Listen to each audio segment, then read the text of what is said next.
சின்ன திரை நடிகர் நியாஸ் அவர்களுக்கு ஒரு மிகப்பெரிய ரசிகர்கள் பட்டாளமே இருக்குது. இப்போ சன் தொலைக்காட்சியில் 3 முடிச்சு சீரியலில் சூர்யா கதாபாத்திரம் பண்ணிக்கிட்டு இருக்காரு.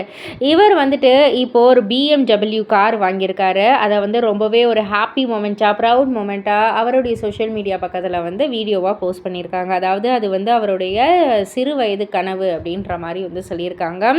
இப்போ நான் அதை வந்து நிஜமாக்கியிருக்கேன். பல வருடத்தோடைய கனவு இது. ஹார்ட் ஒர்க், பேஷன்ஸ், நம்பிக்கை, இது எல்லாம் சேர்ந்து நான் இப்போ இந்த காரை வந்து வாங்கியிருக்கேன் அப்படின்ற மாதிரி வந்து சொல்லிவிட்டு, இந்த ஒரு ஜேர்னிக்கு எனக்கு சப்போர்ட்டாக இருந்த எல்லாருக்குமே ரொம்ப ரொம்ப தேங்க்யூ அப்படின்னு வந்து சொல்லியிருக்காங்க. அண்ட் BMW 330 IGT அப்படின்ற மாதிரி அந்த காரை தான் வந்து வாங்கியிருக்காங்க. அந்த காரோடைய பெயரை வந்து மென்ஷன் பண்ணி சொல்லியிருக்காரு. ஸோ உங்களுடைய ட்ரீம்ஸை வந்து நீங்கள் சேஸ் பண்ணிக்கிட்டே இருங்க. அது கண்டிப்பாக ஒரு நாள் நடக்கும். அதை சேஸ் பண்ணுறதை மட்டும் நிறுத்திடாதீங்க அப்படின்ற மாதிரியான ஒரு மோட்டிவேஷ்னல் டயலாக்கும் சொல்லியிருக்காரு. ஸோ இதெல்லாம் பற்றி நீங்கள் என்ன நினைக்கிறீங்க? உங்களுடைய கருத்து என்ன அப்படின்றத கீழே உள்ள கமெண்ட் பாக்ஸில் குறிப்பிட்டு சொல்லுங்கள். மறக்காமல் சேனலை சப்ஸ்கிரைப் பண்ணி பக்கத்தில் உள்ள பெல் ஐக்கானை கிளிக் பண்ணிவிடுங்க.